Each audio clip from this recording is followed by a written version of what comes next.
Hello there, everyone. I'm Logan Wilkins, and welcome back to another video. Ignore that first part, it was just my phone being stupid, but this is the third time I've tried starting up this video, and yeah.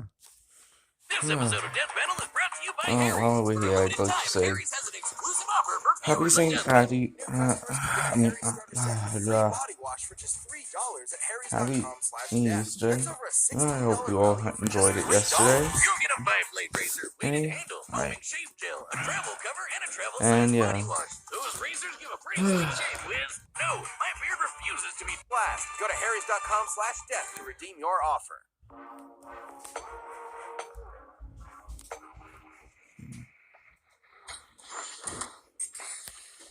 Lex Luthor, CEO of LexCorp and nemesis to Superman. And Okay. Doctor Doom, King of Latveria and Doom of the Fantastic Four. The intellect of these two evildoers is unmatched in their own world. Okay. But what happens when the geniuses of these spiteful nerds collide? He's Okay, Wiz and I I'm get it. Boomstick. And it's our job Yeah, to that was analyze a their different weapons, connection armor, I and thought. Like, skills to find out when I who was would thinking win a connections, death battle. I legit thought I thought like two villains that wear metal armor, but no, that's actually a lot better. Good. Can find atop the tallest building in L. Who's the dickbag that decided to literally hang that L over everyone's head? Okay, Just yeah, the that's a one good and joke. I'll only give Death Lex Row credit Luthor. to that. Born and raised in Smallville, Kansas, Lex's early life was complicated. His father, Lionel, was a scientist doing dubious experiments on Martian Manhunter. When the lid was cracked on this evil science operation, asses had to be covered. So Lex and his old man got a convenient memory wipe, reducing Lionel to an alcoholic and setting Lex down a path to get away from his deadbeat dad. Right there with you, bud. But because this is comics, that's just Lex's story in one continuity. In another, he's a mad scientist. In another, he's a self-made billionaire. And in yet another, he was friends with Superboy until Superboy made him bald. No wonder this guy's so cynical. Regardless of which Lex we're talking about, he hates Superman. In his eyes, if Superman continues to exist, humanity will become weak and reliant on him, and ultimately perish. Yeah, I see Ever where since Lex is Soups going flew from, into but you town, could have at he's been least asked Lex's undoing. Soups to But not help also out his with driving every force in single creating problem. technology. Chief among them I mean, being his seriously, war suit. he doesn't need to This kill bad boy comes Superman. Just equipped have with let loads of Superman goodies. A deal force with the field, major electroclash, problems. missiles, a chest laser, and wrist blades for all your Batman shaking needs. Lex has utilized many different energy sources for his suits, but his newest and greatest is the Mother Box, a nigh inexhaustible piece of New God technology with which Lex can create energy beams, repair his suit, and teleport via quantum folding. The suit can survive a planet exploding and lets old Lex go toe-to-toe with Superman himself. Well, it is questionable if his suit is directly comparable to Superman going all out, especially with his reliance on kryptonite. But Lex has used it to fight with other DC powerhouses. Like this orange bugman Larfleeze, who's basically a one-man Lantern Corps. You know, that band of green boot stompers who can cross the universe in under an hour. Knowing DC has a universe at least 100 trillion light years across, this would require a speed over 5 quintillion times the speed of light. Or, how about the time Green Lantern Kyle Rayner held back the big frickin' bang? Much of Lex's tech is relegated to the war suit, but he does have on-hand gadgets too, such as a heat ray, robot replicas called Lexbots, and a special barrier that temporarily turns anything it touches two-dimensional. It turns you 2D, huh? That sounds like a weeb's wet dream. How does that work? It's rather simple, actually. By applying higher dimensional physics to a simple 2D grid, we can replicate and place the form of a three-dimensional object into a lower, flattened form that... Make it stop! Make it stop! Wow, I knew the old squirrel diet was a good idea. What the hell? He's not all two-dimensional. Sure, he's had his squabbles with Superman, but after Soups died, not when he punched the great guy when he blew up this punk Denny, he gained a newfound respect for the Man of Steel and took up his mantle. Maybe he isn't the bald psycho everyone thinks he is. Doubtful. Lex's actions, both good and bad, tend to stem from one thing. He really wants to be Superman himself. He jelly. It would explain why he made the Everyman Project, an experiment meant to turn normies into superhumans. Unfortunately, Lex's genes were not compatible. He still went through the procedure, but even after some voluntary organ harvesting, he only had 6 months to live. Ow! Lex really does want to be Superman, even if it kills him. But if Lex can't be Superman, he might as well make himself the one person that Super Citizen has to answer to. Which is why Lex decided to, what else? Run for president. Can you imagine a president who's an evil billionaire and hates aliens? So unrealistic. Lex was already a nihilist with few real attachments, and became all the worse when he learned he could neither be nor control Superman. Take, for example, the time he made a cure for his sister's terminal illness. Well, that doesn't seem so bad.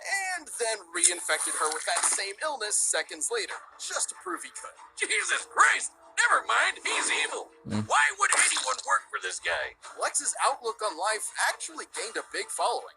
After traveling millions of years into the future, because comics, Lex saw a world where his goals became reality, where people quit aspiring to the impossible standards of superheroes, instead embracing who they were deep down.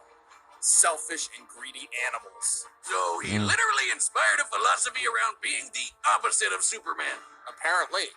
Isn't it ironic, though, that even those who chose to follow Lex's ideals called this philosophy doom? Huh. I guess Lutheran was already taken.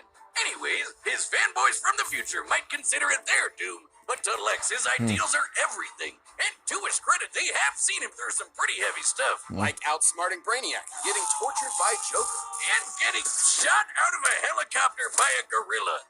Don't worry, somehow he got better. Even completely stripped of everything, just a standing tis before but a an almighty scratch. God.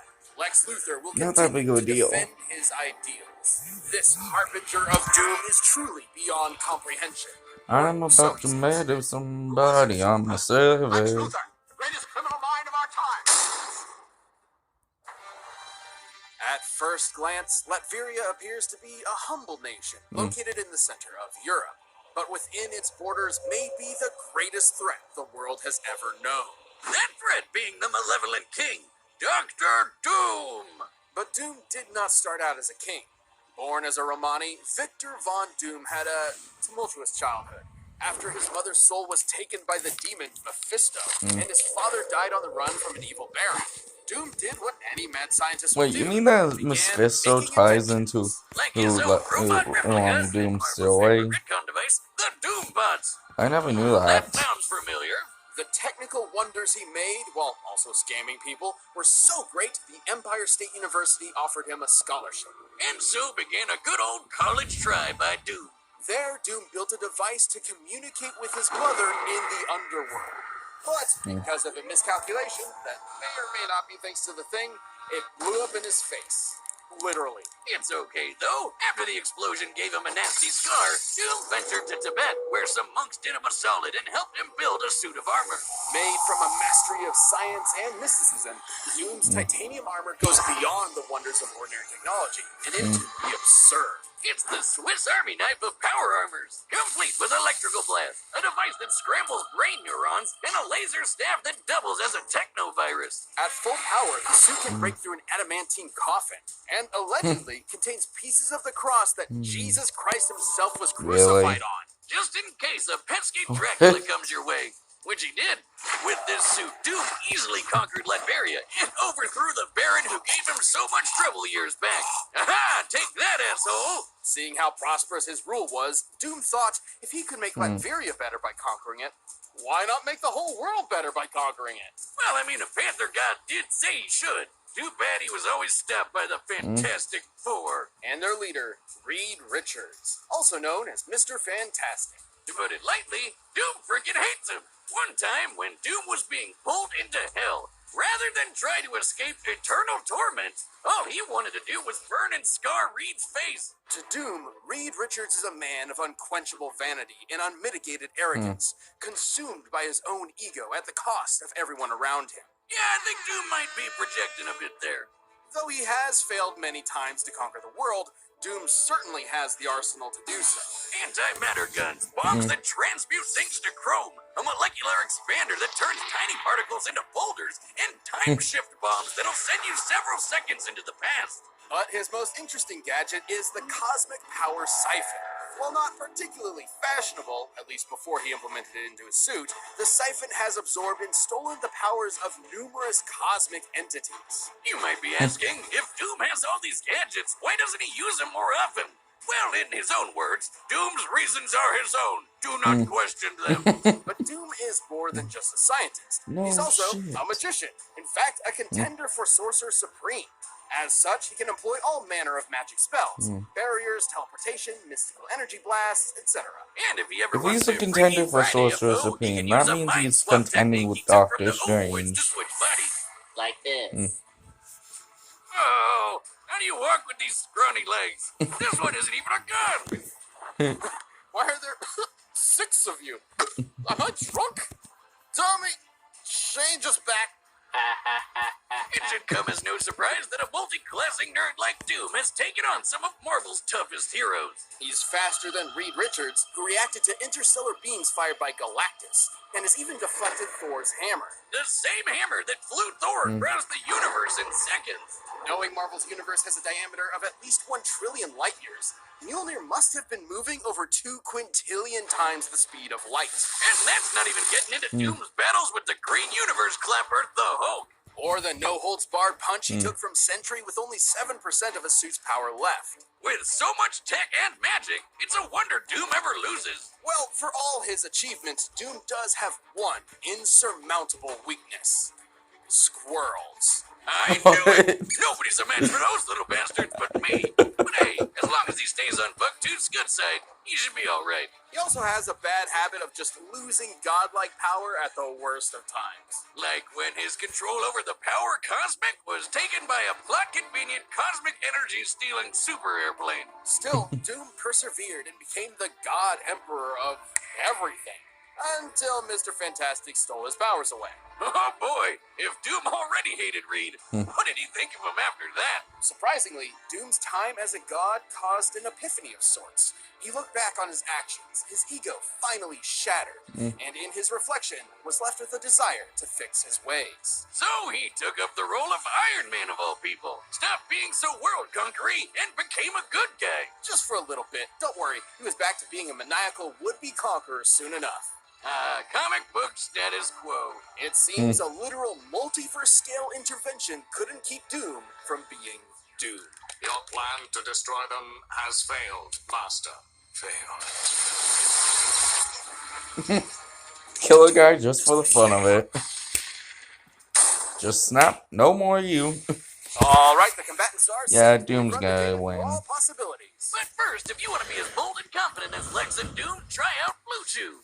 You know, it takes a lot Yeah, of I'm bravery like to saying beat one of our calling it death now. battles. Doom's gonna It's absolutely in the name. destroy Death Oilex. fight to the death. Yeah, it definitely takes a lot of confidence to make that difficult decision. But you know it isn't a hard decision and gives you confidence in the bedroom? Blue Chew's tablets. That was one heck of a segue, Boomstick, but you are right. This episode of Death Battle is sponsored by Blue Chew. Blue Chew is a unique online service that brings the same active ingredients as Viagra and Cialis straight to your door at a fraction of the cost and in a chewable form. Blue Chew's tablets combat all forms of ED and help men gain extra confidence for when it's time to being perform. kind of quiet here.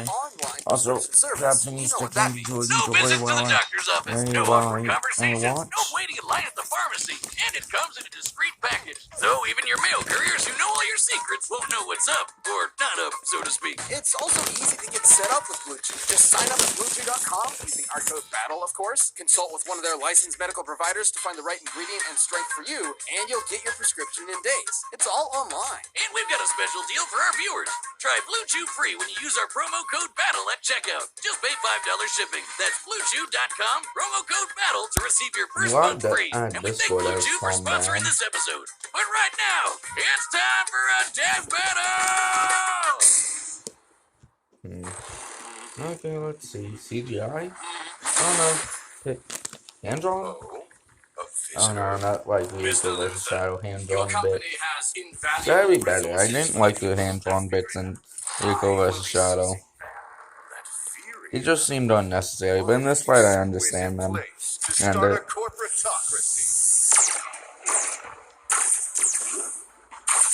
also, why has Lex not gone on his suit yet?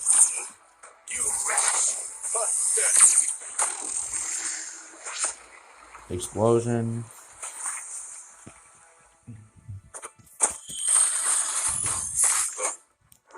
Okay, there's the suit.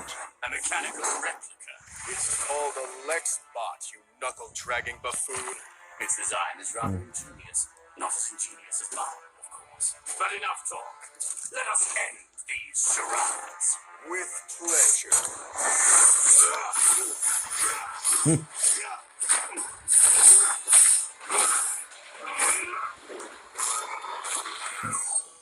What is this confounded contraption? Two-dimensional morphographic technology. I haven't perfected it, but it's more than enough to exterminate an imbecile like you.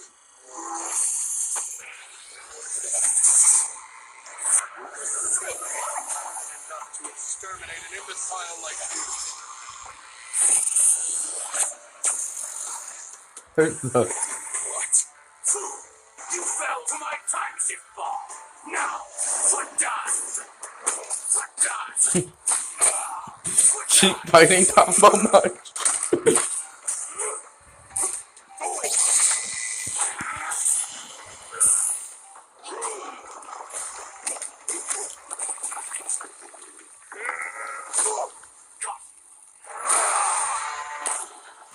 What a farce. Impossible. Possible. That word has no meaning for someone like me. What about you?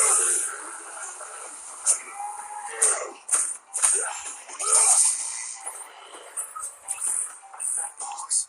It's marvelous. And wasted on your incompetence.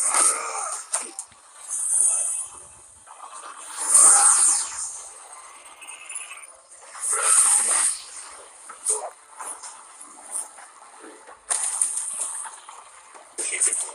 What kind of a man am I?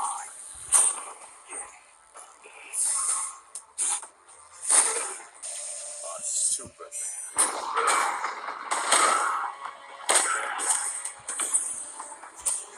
I swear, it would take a lot of bullshit to say like, Lex wins. Still hiding behind this hideous mask, Sinbad? Let's show your true face the light of day! Don't you see it? That mask is my true face.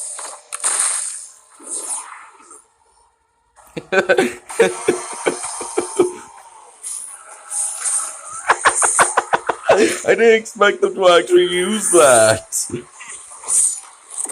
Okay, then that's a dead Lex. It's like that of the gods. Beneath me.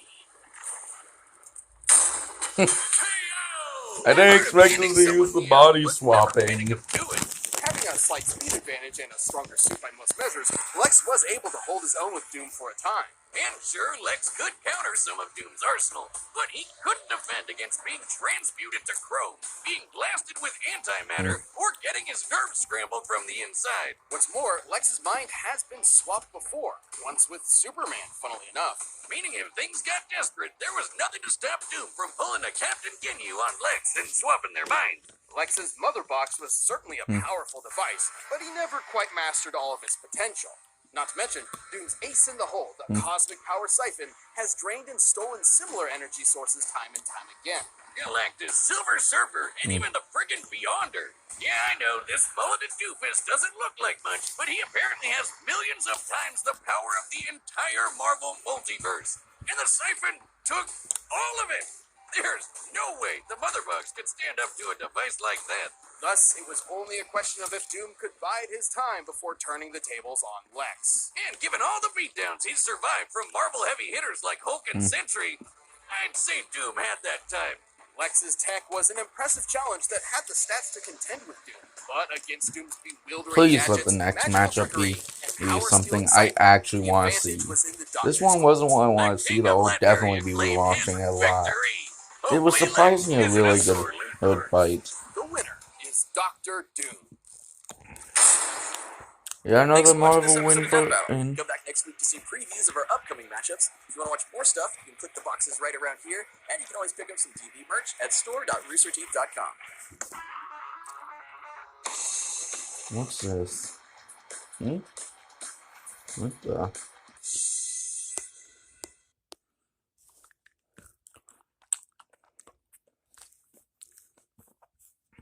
I don't know what to say about this matchup. I don't know either character. That's all I'm saying. I do not know either of them. Like, please comment down below who these two are. I'll look them up, I guess. I just don't know what to say about them. Yachi versus Geese. Well, I can't give an honest opinion on it. I'll do some research, find out a little bit about them, and then, yeah. Next week I'll try to do a video on it. If I can't, then expect a video on me giving a full opinion of Death Battle and what I think about them. Or I might do both.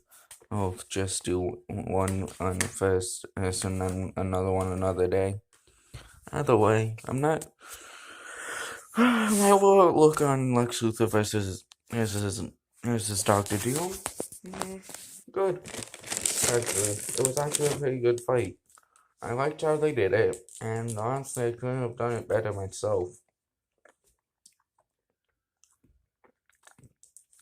They had a rough start to the season, having Yodaverse and Mickey be complete bullshit, but I feel like they're actually starting to do really, really good with it. They're just feeling it out the competitors.